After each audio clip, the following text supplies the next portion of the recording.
اعتبر المدرب الفرنسي البوسني وحيد خليلوزيتش أنه تم نزع كبرياءه منه بإقالته من منصبه مدربا للمنتخب المغربي هذا الصيف، وحرمانه من قيادة أسود الأطلس في مونديال قطر.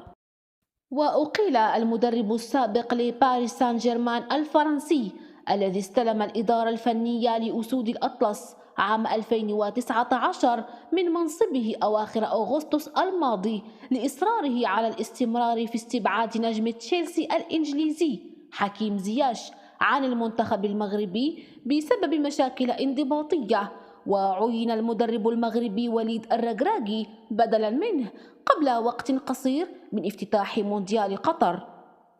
وقال خليلوزيتش لموقع الأخبار الكرواتي تيبورتال اتش ار: لقد نزع المغاربة مني كبريائي، لا يمكنني أن أنسى ذلك ولا يمكنني أن أسامحهم، لأنه كان يجب أن يكون المونديال بمثابة نهاية مسيرتي التدريبية أيضا.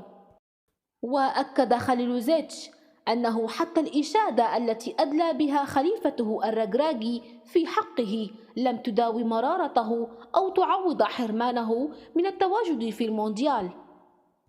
وأبلى المنتخب المغربي بقيادة الركراكي البلاء الحسن في العرس العالمي في قطر ببلوغه دور الأربعة للمرة الأولى في تاريخه وتاريخ كرة القدم العربية والإفريقية، وأقصى في تاريخه منتخبات عريقة أبرزها إسبانيا في ثمن النهائي والبرتغال في ربع النهائي قبل أن يخسر أمام فرنسا في نصف النهائي.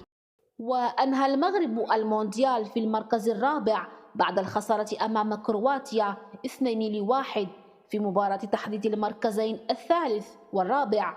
وتألق زياش الذي عاد للمنتخب المغربي بعد رحيل خليلوزيتش بشكل لافت في المونديال القطري، ولعب دورا كبيرا في بلوغ أسود الأطلس نصف النهائي.